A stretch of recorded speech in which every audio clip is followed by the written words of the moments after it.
You're listening to the Touchdown Under podcast with Jack, Emilian, Anthony, and Ruth.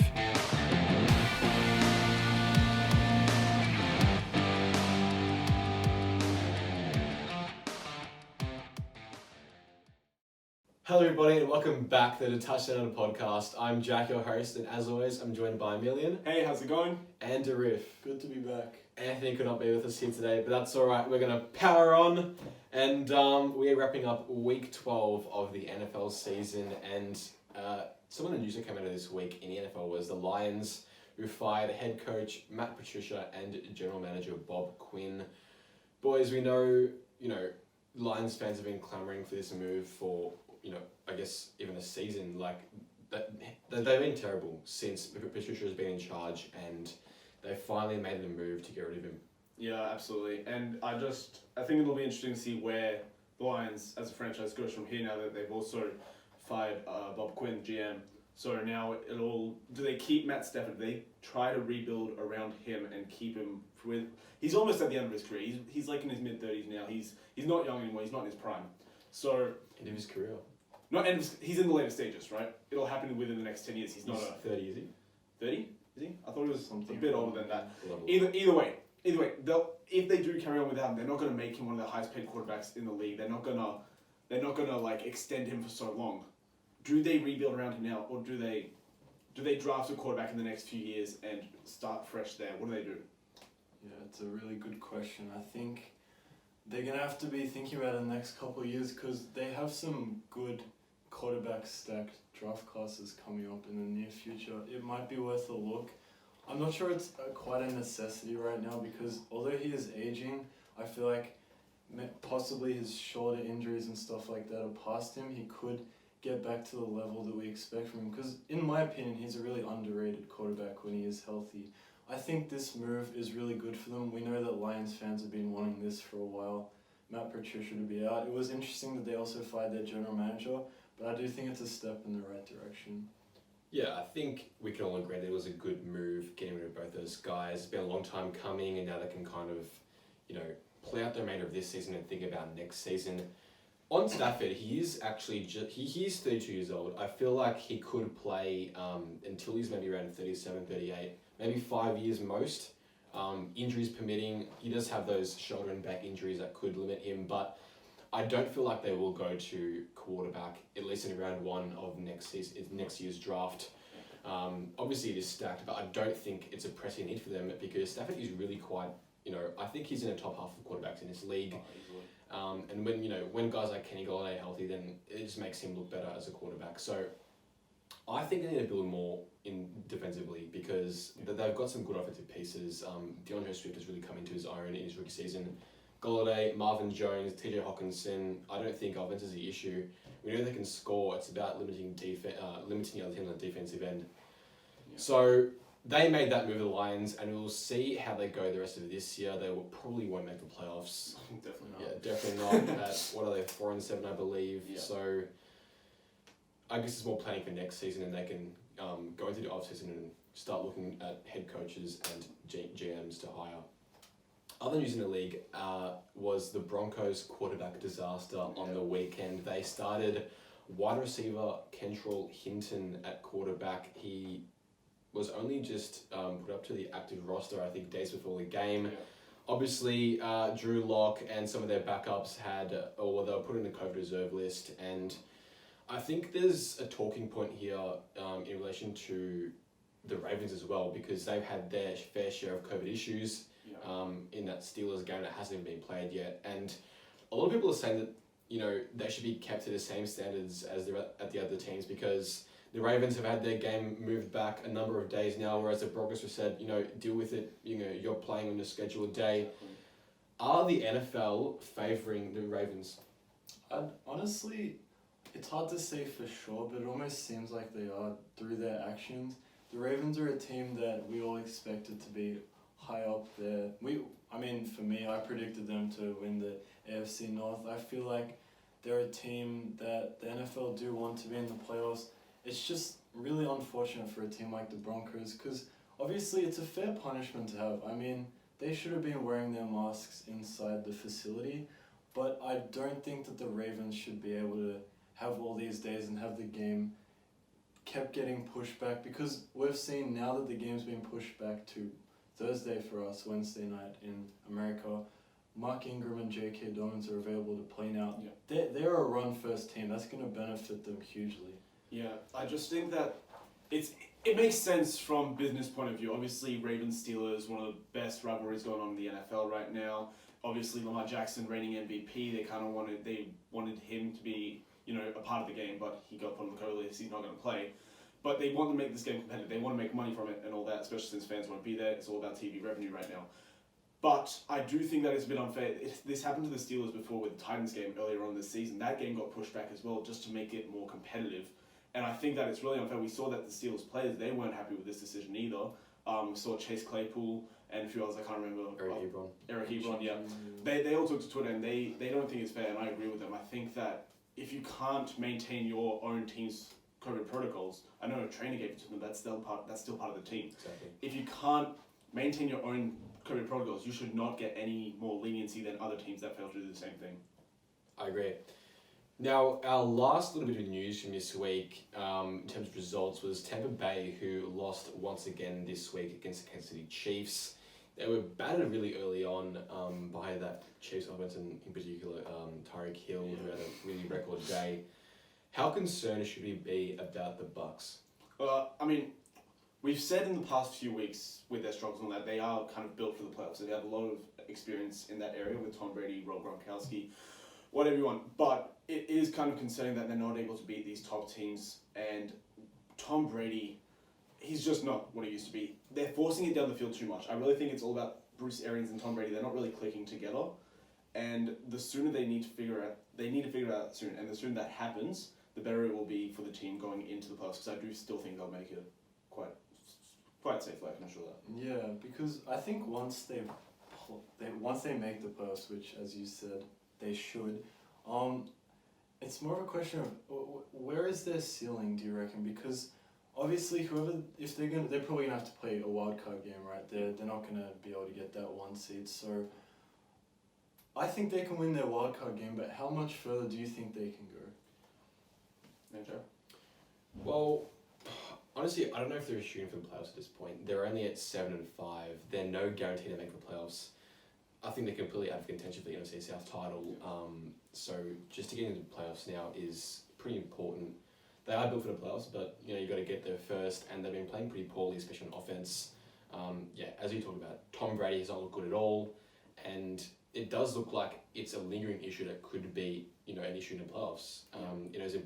In those most important games, can Tom Brady kind of get past his current limitations and push the ball downfield? Because he has tried a bit too hard in recent games to do that in desperate situations, and they've paid the price. And they're at 7-5, and I know the Chiefs. Not many people thought they'd beat the Chiefs, but I did actually. I thought they would beat the Chiefs.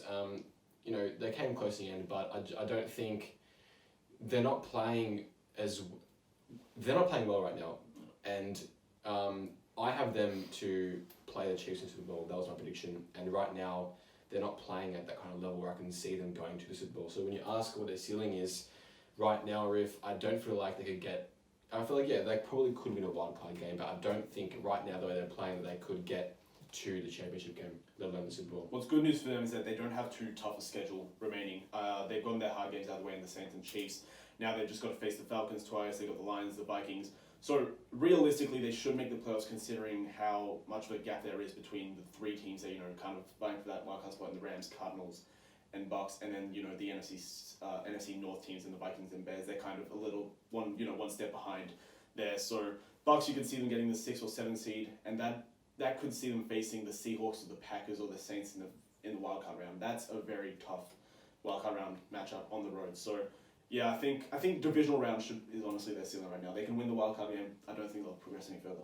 Those remaining 4 games you talk of, Emilian, those 2 games against the Falcons, really, I definitely look at those games and I think about the fact that the Falcons, since their early season capitulation late on in games, they've played really well recently. They had a great win at home against the Raiders recently, and I feel like they won't make the playoffs, the Falcons, right? But they would take great joy in ruining the season of division rival Buccaneers, and they played them twice. The way they're currently playing, they aren't easy games, and I definitely could see the Buccaneers slipping up in one of those 2 games against the Falcons. So it's definitely something to keep an eye on. And I think if I had to make a prediction right now, I think they'll make the playoffs. But obviously not in good form, and I definitely look at those 2 games as key games in the run home to the playoffs, and they're going to be pretty key. We are going to move on to our first segment on today's episode, and that is, of course, our power rankings. Kicking it off at 32, we have the New York Jets. Again, the Jaguars are at 31, Bengals at 30, Lions at 29, Cowboys at 28, the Broncos are at 27, and the Washington football team are up to 26. They had a really strong win against the Dallas Cowboys on Thanksgiving, and their defense once again reigned supreme against that offensive line in Dallas is decent, and they just killed them. Obviously they have the injuries in the offensive line now in Dallas, but that Washington defensive line really just bowled them over. And Alex Smith has looked competent on offense since having his few games to kind of come in and get reacquainted, and he's looked pretty okay. And to be completely honest, I personally think they're the front runners to win the NFC East. Yeah, they do have the roster, the potential, and honestly, it just really comes down to the kind of teams they have to play down the stretch. They have to play the Seahawks, teams like that who are also vying for playoff position. I think they can really terrorize people with their defensive line. I mean, like I was mentioning last week in the episode, they really work together. Guys like Montez Sweat, Chase Young, they really gel well together as a positional group. I think that we got some stars in the making on offense as well. Obviously, we know about McLaurin being a star, but Antonio Gibson, how impressive was he? He had those 3 rushing touchdowns. So they really have the paces, I reckon, to make a push for the playoffs. And I honestly, like you said, I believe that they can win the division now. Yeah, back to what Jack said about them being the front runners. I agree. I think they are in a much better shape than the Giants are right now. I think we can agree it's between those 2 teams at the moment. At the top of the NFCs, they look better than the Giants. I think quite easily.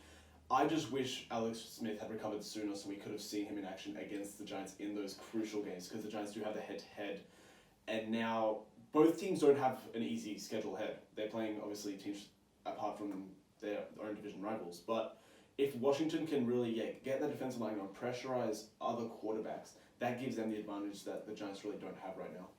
That's right. Obviously with the Giants, it looks like Daniel Jones will miss time, so we are probably looking at a few weeks at least of Colt McCoy, quarterback for New York. With Washington, this week they are at Pittsburgh, which is, you look at that and you think, they're going to lose that game. They've also got the 49ers in Arizona, I believe. So, I feel like those 2 games, the next 2 weeks, are really important for them, because I can see them going 0-2 in those 2 games. There's the Seahawks coming up as well. I think the most winnable games there for them are in the last 2 weeks of this season when they come up against the Panthers and the Eagles. So they are going to have to keep their foot on the gas pedal, because they've got some tough games coming up in this next month. And while they are in a driver's seat, they are going to have to win these games to solidify themselves at the top of the NFC East. At number 25 are the Falcons, who we just talked about. At 24, the Panthers. The Eagles are down to 23 after yet another disappointing performance, especially from Carson Wentz again against the Seattle Seahawks. Their season looks just about done, just from how they're playing right now, especially at quarterback. What I want to ask you guys is, do you think it's time to turn to Jalen Hurts and see what they've got, or do you stick with Wentz and try and see if you can come back and win the division? Honestly, I see no point in the Eagles trying to win the division. Well, obviously they want to win it, but if they make the playoffs, they're likely to be out in the first round. Can we agree? And that just hurts their draft stock for next year. I say give Jalen Hurts more reps now. Give him a bit more experience near the end of the season. Get him more familiar with the offense and all that. Because we saw against the Seahawks, he came in for 3 snaps and then just got taken off again. So I'd like to see more of him. I definitely think at this point, you can't do much worse. Carson Wentz is honestly one of the worst quarterbacks starting in the league right now. He's definitely playing like it, and I really think he needs to change the scenery. He's not fitting well right now with Doug Peterson and the rest of that coaching staff in that offense. It's not working right now. Yeah, I reckon honestly, how much worse can it really get? Honestly, I reckon they just need to get Hurts, start Hurts, because they were. Did you say they were giving him first team reps in practice? Why would you do that if you weren't prepared to use him for the majority of the game? At least they should have given the guy a chance, put him in the first half, and if he wasn't performing, maybe sub him out for Wentz. Maybe that would have improved Wentz's play. We don't even know. So like, I think they can just put him in now, and it's important that they don't get a draft pick that is in the middle kind of. But if they make the playoffs, then they're gonna be like possibly above even 20, even though they got a terrible record. Yeah. So I think it's important for them that they target some weapons around Jalen Hurts, get him comfortable, because they pass on some really good, talented players. I know Jalen Reagor is fast and talented, but they passed on people like Jefferson, T. Higgins. Like, they had guys there that I personally think are more talented than him. So, yeah. So we hear about things like Jalen Hurts getting first team reps. We're going to see more Jalen Hurts in the game. We didn't see a whole lot of him, but I feel like hearing that in the week leading up to the game, I feel like it just says to me, this is a last straw for you, Wentz, because if you play poorly again this week, we're going to turn to this other guy and see what he's got.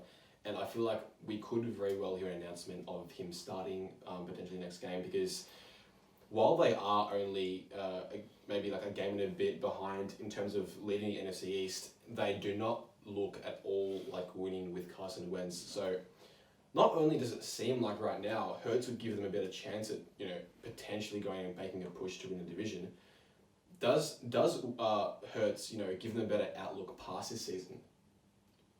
I personally think he does. He's the kind of quarterback that if he performs to even half of the potential that he showed in college, he's going to succeed in the NFL.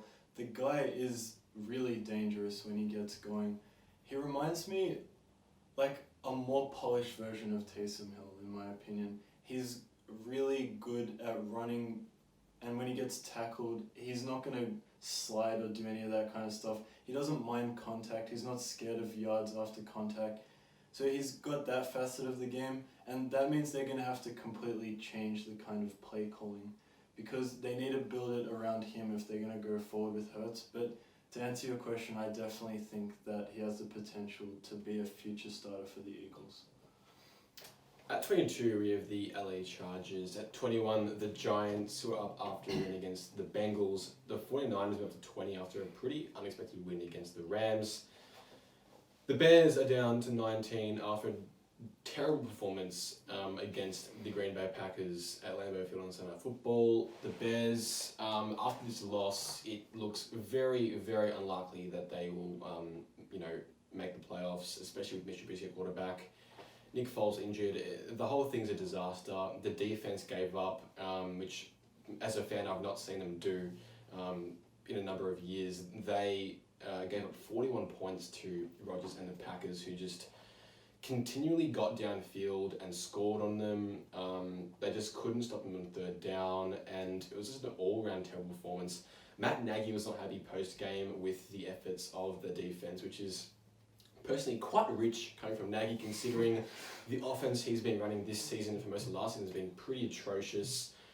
He's not played to his quarterback's strengths while play calling, and for him to call out a defense who has been the one shining light for this team the past 4 seasons is pretty hypocritical, and it's not a good look. And I think it's a reason why a lot of Bears fans now are starting to call for his head. Yeah, Jack, sorry, just real quick. Remember going into the season, we had the state of the franchise segments and all that. One of the questions we had for the Bears was how long until Matt Nagy? Is this a make or break year for Nagy? Do you see Matt Nagy being fired within the next year or so? It's a really tough question, Emilian, because the Bears can be really unpredictable. The thing with the Bears is they're not the kind of team to fire a coach and GM mid-season. It's the kind of thing they want to do after the season. I'm not sure whether Nagy survives the end of this season. It depends on how it all finishes out. Obviously, playoffs, while they're not impossible yet, it's looking very unlikely with how they're playing on both sides of the ball. So I feel like if it's a losing record, it's going to be very hard to see him stay on next season. and same with general manager Ryan Pace, because him and Nagy, that if they're going to go, both are going to go. It's not going to be one stays, one goes. They're both gone if they are gone. So it's up to the higher powers in Chicago. But to answer your question, this was a make or break year for him, and after a disappointing 8-8 campaign last year, it's not been any better this year. It looked promising at 5-1, but they've just capitulated, and it's looking quite likely at this point that Nagy, is on the hot seat. He's definitely on the hot seat. He could well go. I can't give you an answer. I really don't know whether he's gone or not, but I have to say, if I had to give you a guess, I'd say yes. He's gone into this year. At 18 of the Patriots, he got a really nice win at home against the Cardinals on a game-winning field goal. At 17, the Vikings, the Raiders dropped down to 16 after a hugely disappointing loss against the Falcons. They were obliterated 43-6 at the Mercedes-Benz Superdome. Emilian, I know you're a big fan of the Raiders and their rise this season. I think one issue this season for them has been consistency, and this kind of loss does kind of bring up those questions again, because after a good run of wins, they dropped this game. They got smashed by a team who we consider them better than. So I want to ask you, how much of an issue is this inconsistency in terms of them making a playoff push? It's hard to say, because right now they're competing with quite a few teams with similar records in order to get that wild card spot. You've got the Colts, even the Titans, they're not really a shoo-in to win the division yet. So both those teams are looking pretty strong right now. You've also got the Browns, obviously, at 8-3, the Ravens still in there, and the Dolphins. So you've got 5 other teams competing for a wild card spot, and it's going to be really tough for the Raiders. They are inconsistent, but I really think that this loss against Falcons is quite an outlier. I definitely think this really was an off day for them as a whole. Defense was terrible. Offense was terrible. They got the Jets coming up. They should be able to bounce back. I would assume they bounce back from that. But we also saw this last year when they were still competing for a wildcard spot, and they just lost games they really should have won. And I really hope we don't see that this year, because this is a very talented squad. They're just a little inexperienced. Maybe you have a few kinks to work out, but they definitely do have the potential to make the playoffs this season. I really hope they do. It'll be really good for the franchise to get back in playoff picture after a number of years of terrible seasons. Derek Carr, I think, at least from what I saw, had probably his worst game this season for the Raiders. So it was disappointing to see, but I do think that they can bounce back and still make the playoffs. At 15 we have the Dolphins, and at 14 we have the Texans. Deshaun Watson has been, brilliant this season for the Texans. He's single-handedly won games for them this season and kind of kept the respectability of that franchise there. We have the Cardinals at 13. The Browns are up to 12. They're 8-3 on the season. They've beaten.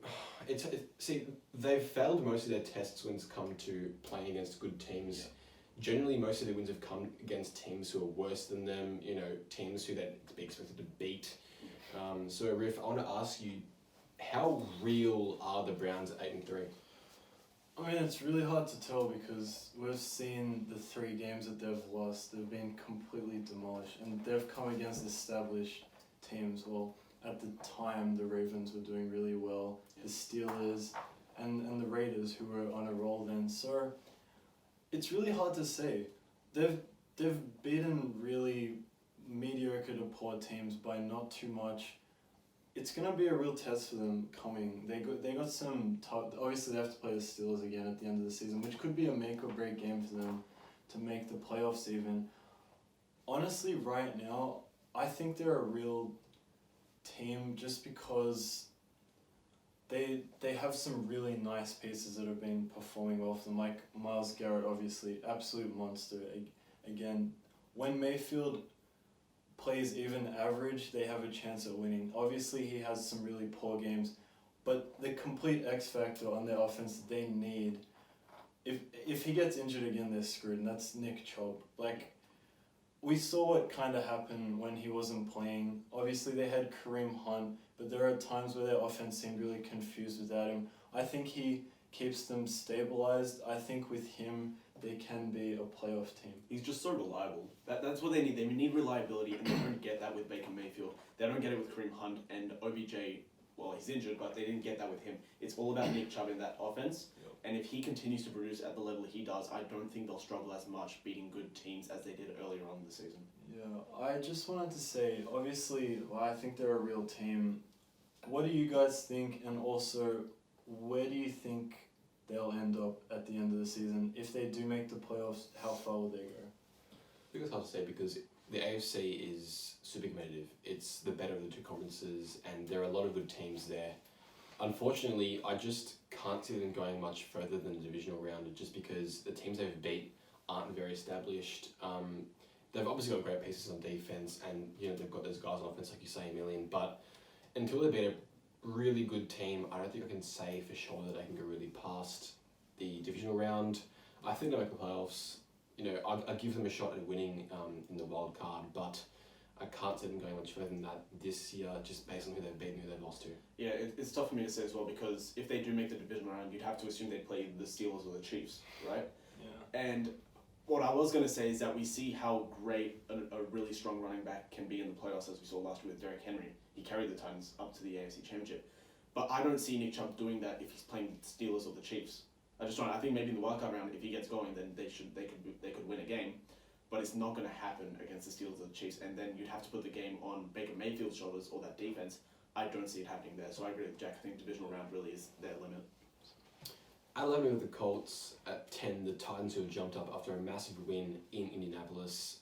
They really kind of turned the tables on that previous matchup in Tennessee, so that was a great win for them. At 9, the Rams. At 8, the Seahawks, who jumped up. It was a return of Chris Carson. The Seahawks were in really control of that game against the Eagles for the whole night, so they look back on a roll, especially on defense as well. They were able to consistently pressure Carson Wentz, and as we talked about last week, if that defense is able to kind of keep creating pressure and take more of the load off the offense, then the Seahawks could go really far this season. At 7, we have the Buccaneers, and the Packers are up to 6 after that massive win against the Bears. Just with the Packers, guys, I want to know, I want to have a quick chat about the MVP race once again, because I think when you talk about contenders, it's pretty obvious who the top 3 are right now. And I don't know about you guys, but I think at the moment, Pat Mahomes, Aaron Rodgers, and Russell Wilson are those 3 guys. In that order? I don't know.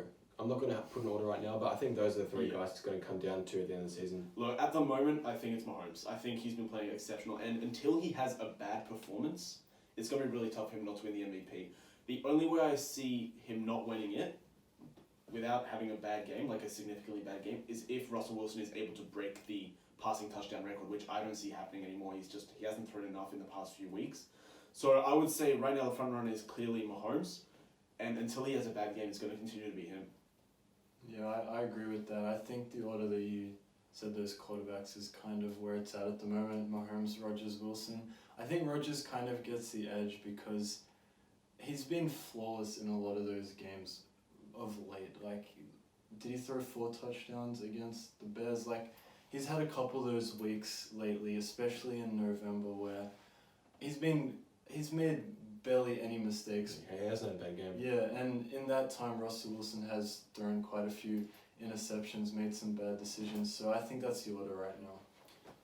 At 5, the Ravens, and at 4, the Bills, who are at the highest in our rankings at any point this season. Their win against the Chargers wasn't, like an out of this world kind of win, but they do deserve to move up after the consistency they've shown throughout the season. They've looked pretty good, and Emilian, you're also quite, an advocate of Josh Allen and the Bills. I want to know, up to this point now, how far you think they'll go this season? Yeah. So the Bills, they have been playing really well lately. They've been very consistent in just the way they play. Not necessarily wins and losses, but they just have been a really entertaining and strong team as a whole. They've got the 49ers this week. That's going to be an interesting one considering how well the 49ers played defensively against the Rams, who were also coming in hot. Regarding the Bills playoffs, I think they're going to win the division. I think we can all agree that that's really where they should happen to them. I see them getting the 3 seed or the 4 seed. I don't see them edging out the Chiefs or Steelers. I do see them edging out the Titans or Colts. So I'm rambling on a bit. But in terms of where they can go, I honestly do believe they can make the AFC Championship. I do think they can they can just beat either the Steelers or the Chiefs in the divisional round. I do believe that they can do it. I don't think they necessarily will, but I definitely think that's where their ceilings are. I don't see them making the Super Bowl, but I definitely think Josh Allen, who has come up big in maybe not playoffs, but just regular season, he does have, I think, tied second most game-winning drives since he entered the league. So he is quite clutch in that respect. The defense needs to tighten up a bit, but the offense is where it needs to be to really bring this team to the AFC Championship, I believe. And it's really interesting you pointed out about the Steelers and Chiefs, because by the end of the season they will have played both of those teams. Obviously they have the Steelers in week 14. I think that's going to be a big test for them, and it could even define how far they do make it, if they are able to make it past that divisional game. Because the thing with the AFC, like we go on about all the time when we're like, oh, what's this team's ceiling, is they're going to probably have to play the Steelers or Chiefs at some time. And that's going to be a really tough task. Steelers, incredible #1 defense in the league. Chiefs, best offense in the league. So I honestly think if they do perform well, even if they lose but play well, I think they could make it to the championship game.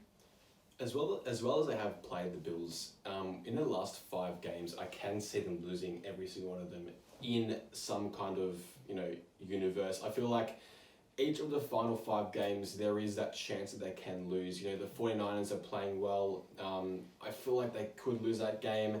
The Steelers, I can see a loss coming there.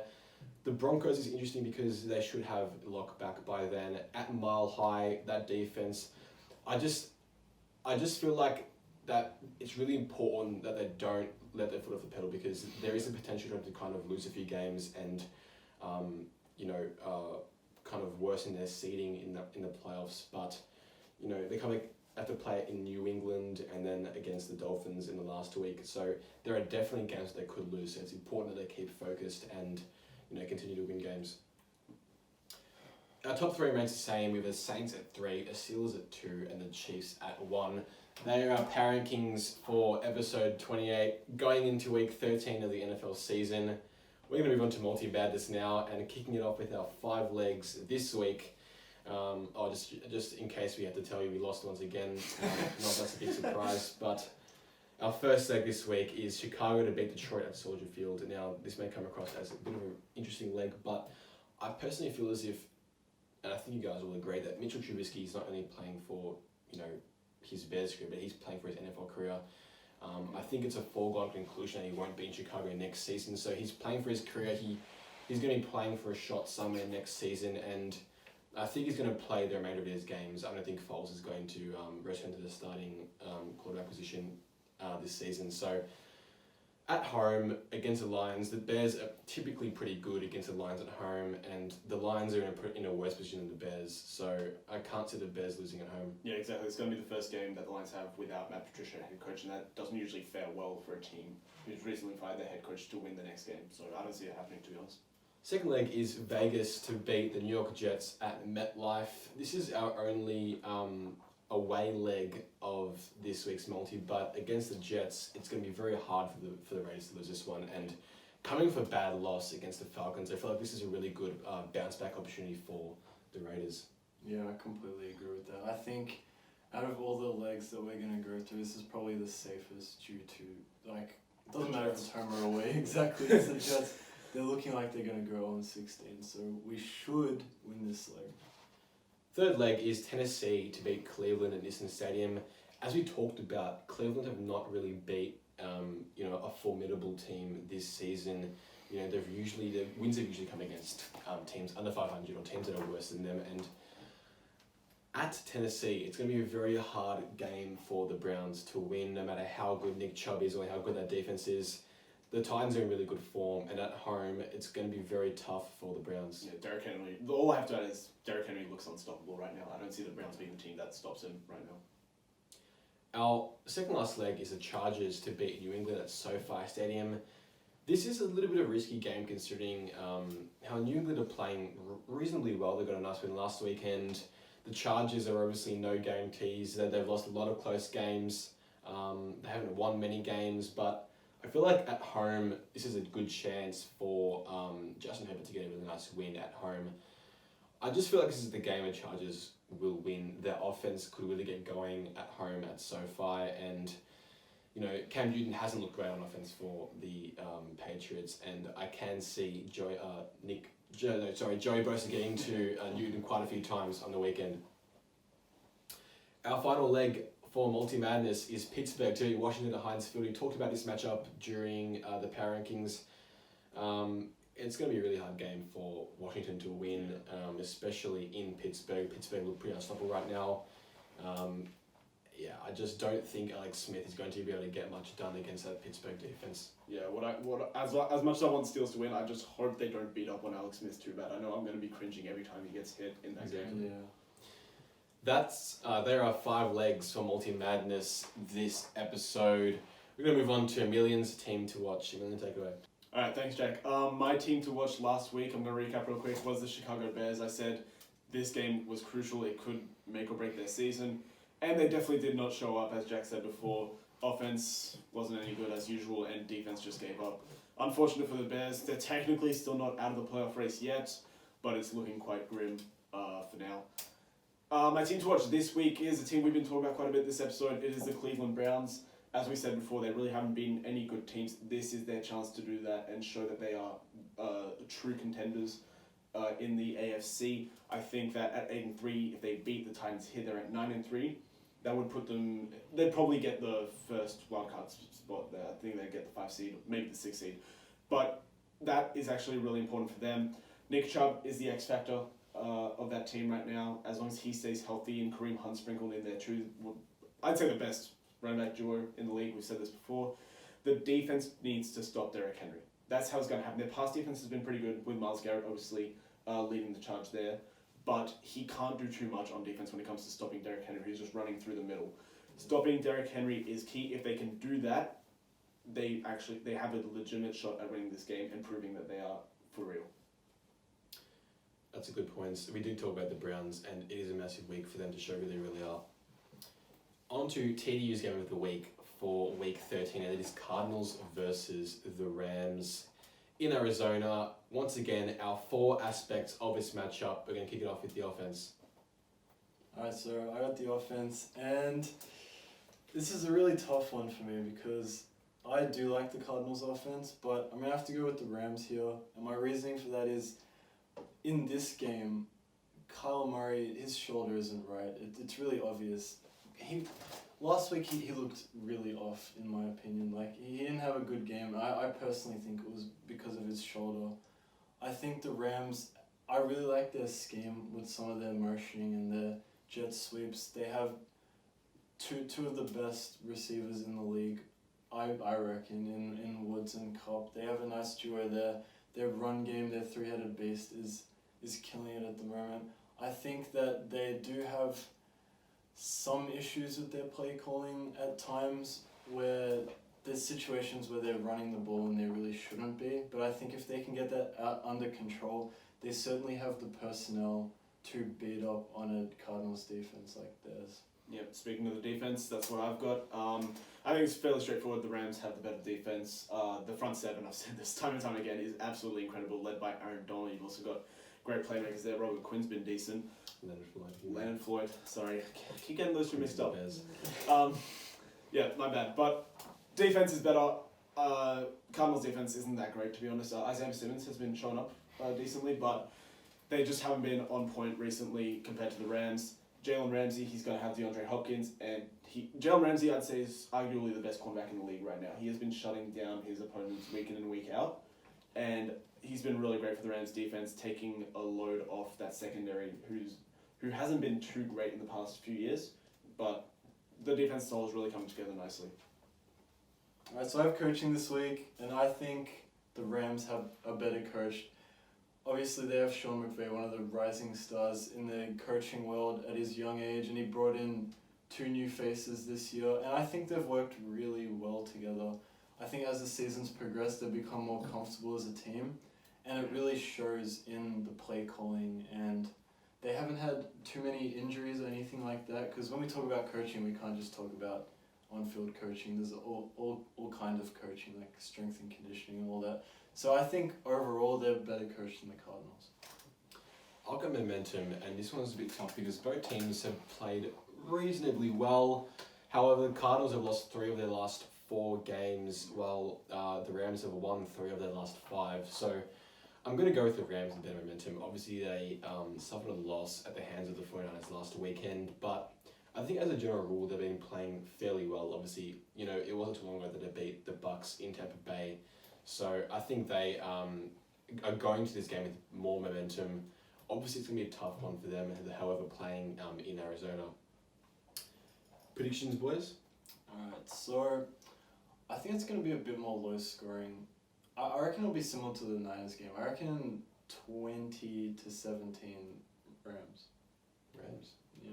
Alright, I think it's going to be higher scoring than that because I think that the Cardinals' defense isn't really that great, and I think the Rams are going to really prepare well for it. I think I'll go Rams 28, Cardinals, I think they'll put up 20 on the things, but I really hope the Cardinals win because it'll boost the Seahawks division odds a lot. Yeah, okay. I've got 20-24 Rams. I feel like, as you mentioned, Emilio, the Rams' defense is quite good, and as you mentioned, Arif, Kyle Murray looked a little bit out of sorts last week. I'm going to go with a Rams win here. Now, on to the final segment of today's episode, and that is my real overreaction, boys. Yeah, Bruce, kicking you off. Alright, Jack. Our first statement of the episode this week is, if the Rams beat the Cardinals, Arizona will not make the playoffs. Overreaction, Arif. I feel like while we all expect a Cardinals loss, that would move them to 6-6, right? And the 49ers have a winnable game this week, so do the Vikings and Bears, right? Those 3 teams, if they win, go to 6-6, and just like that, it's a 4-way tie for that last playoff spot in the NFC. So it's a really important week for them. I don't think, though, if they lose, they'll miss the playoffs necessarily. I feel like it's an overreaction. However, a loss against the Rams at home this week would definitely be cause for concern. Alrighty, Jack, next statement for you. DK Metcalf will still be the leader in receiving yards at the end of the season. It's tough because if I say real, that means I'm calling it. I feel like it's fair to say that. Okay, I'll go with Phil. He's been playing really well. The thing is, either week in the Seahawks, it could be Lockett who has a massive game or Metcalf. The last 2 weeks has been Metcalf, so we'll ride with Metcalf for a bit. Obviously, there could be a couple of games where Lockett kind of outshines him, but the way he's been playing, I don't have many doubts that he could still be the leader in receiving yards at the end of the season. Yeah, it's a good point to note that in the Rams game, he does have to go against Jalen Ramsey again, so that could be a game where he might lose it, but we'll see. Alright, the Browns' ceiling is the wild card round of the playoffs. Yeah, that's real. As we mentioned earlier, it's going to be hard for them to win in the divisional round.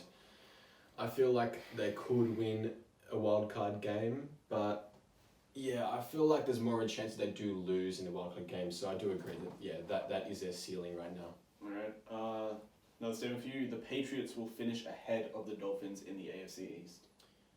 I think you're right, Alice, an overreaction. It could happen. I wouldn't be surprised if it did, considering the Patriots are in a little bit of a good form patch right now, and the Dolphins, have had a little bit of struggles the last couple of weeks, but I do believe that once Tua returns to the starting spot at quarterback, that they will win a few more games, the Dolphins, and if not make the playoffs, at least finish ahead of the Patriots. Alright, so my last statement for you this episode is the Jets should not draft Trevor Lawrence. That's quite a ridiculous statement, Ruth, because that's a complete overreaction. I'm not sure why they wouldn't draft him if they had the chance to. I think in a perfect world, the Jets trade Sam Darnold for some extra draft capital, draft Trevor Lawrence, fire Gaze, get someone in who can, or get an offensive-minded head coach in who can work with Trevor Lawrence from day one. I feel like that's the way I'd go if I were the Jets general manager. I don't think you guys would disagree. Well, I mean, Sam Darnold's not the problem with the Jets. That's my... He's not great, though. He's not great, but he could do a lot better with a better team around him. So if you're the Jets and you're drafting at 1, you wouldn't select Lawrence? Well, I mean, I haven't really thought about the draft class. Obviously, I'd maybe trade down the pick just for more picks.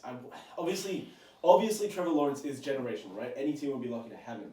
But quarterback is not the biggest concern for the Jets right now. You put Trevor Lawrence in there, he's not going to perform well. No. Okay, he'll have no help. So you're just wasting another talent there. So I don't know. I just think Sam Darnold's not the problem. He obviously hasn't played great, but he's really not the problem here. He's not the problem in New York. I think he's much better than Sam Darnold is currently playing. Obviously he's better, but that doesn't mean the Jets are going to do any better. Obviously, I think they would do better if Darnold. They're not going to go wasn't anywhere. the They'll maybe go to 4-12. What's that going to do for them? I think. Well, okay, so what I'm saying is, do you think Gaze stays as head coach past this season in New York? I hope not. I don't think he will. I don't think he will, right? So we're saying that Gaze is getting fired. Yeah. I don't think. Well, I think their GM Joe Douglas has a pretty good chance of getting the sack as well. So I think that would be a good thing for the Jets franchise. I think theoretically they fire Gaze, they get someone in who's offensive minded. Let's theoretically say that they are able to get Eric Bieniemy from Kansas City. Yeah. That is a perfect guy to get as a head coach to work with someone like Trevor Lawrence. If you can get some good draft capital for Sam Darnold, and then draft Trevor Lawrence, I don't see why you wouldn't go ahead and do that. I don't think they could also get another huge piece with that first pick, or maybe trade down a little bit and have, say, potentially Eric Bieniemy work with Sam Darnold, because Sam Darnold's potential is there. It is, but I feel like how many people suggested a change of scenery for Darnold may be the best thing for his career. Obviously, look at the teams like the Colts, who are really kind of, I feel like, in need for a younger quarterback, or one who is more future based rather than Rivers, who was kind of nearing the end of his career. I think a change of scenery could revitalize his career rather than staying in New York. Bieniemy could help him, or an offensive-minded head coach could help him there if he were to stay. But I just don't think it's the right environment for him. Arif, what would you do? It's obviously interesting to note. I just want to make a quick point about it. I personally think who they draft in the first round with their pick really depends on their coaching situation at the end of the year. Who they sign, whether it's they just fire Adam Gase and keep their general manager, or the opposite, or both. I think it depends on that. If they don't get Eric Bieniemy, he could be disgusted by the Jets franchise at how poorly they're doing and say, you know what, I want to work in a better environment than that, because we know that there's a lot of issues within that franchise. There's obviously other options there. Honestly, Dabo Swinney, the Clemson coach, has been asked about coaching in the NFL. I reckon if maybe he got a job at the New York Jets, like an ideal scenario, he brings the GM brings in Trevor Lawrence. Yeah. That could really work out. Obviously, it's really unlikely to happen, but could you imagine them working together all those years in Clemson and then taking that to the NFL? I'd still agree with Emilian though, is their issues are way beyond talent at quarterback. They have no protection. Obviously, Mekhi Becton, he's been a shining light, but on the other side of the offensive line, there's no one to protect whoever's going behind center on that offense. They also need some more playmakers around people like Jamison Crowder. Obviously, Denzel Mims is playing alright at the moment, but I think they need a running back. Honestly, I think if they trade down their picks, get someone like Najee Harris out of Alabama, potentially Derrick Henry 2.0, get some talent there. We don't know what Darnold could potentially do in an offense where he's got more of a supporting cast.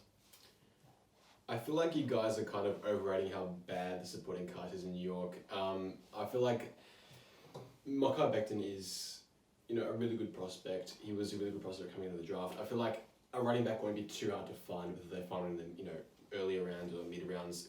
Running backs are among the easiest guys to find around the league. I really like Jamison Crowder. Denzel Mims he's shown flashes of brilliance so far this season. I feel like it's more a defensive issue for them. Obviously, it would be pretty amazing if they could get Swinney to come and bring Lawrence as well in the draft.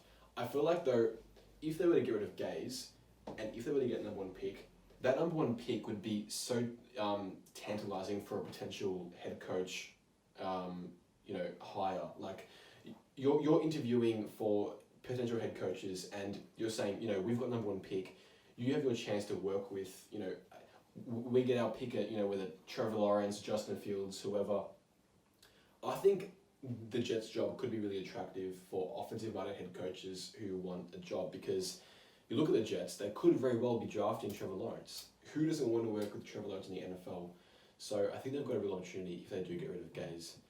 But coming back to the original statement, and that was that the Jets should not draft Trevor Lawrence, and I think that's an overreaction. All right, Jack, final statement for the episode. The play calling is what's wrong with the Bucs offense, not the players. That's an overreaction, Emilian. We talked about Tom Brady's struggles and his, over-willingness to kind of force the ball downfield, and his failures in doing that these past couple of weeks. My faith in Bruce Arians as a play caller has not wavered at all. I think he's a really good coach, and he's the right coach for someone like Tom Brady to call plays for him. I think it's more on Brady to kind of execute better than what he has been in the last couple of weeks. So I'm going to go with overreaction there. Fair enough. That is the end of my real overreaction segment for this week's episode, and that is the end of this week's episode. We hope you enjoyed it. If you haven't already, make sure you follow us on Instagram. It's at TouchDownUnder. This is where we post all of our podcast and non-podcast content. And speaking of non-podcast content, we welcome the return of Arus Rising Rookies, which is now exclusively on our Instagram, so go and check it out. We're also on Twitter at the TDU Podcast, and we upload our podcasts to Spotify, Apple Podcasts, and YouTube at TouchDownUnder. Thank you guys for listening, and we'll see you next week. See you later.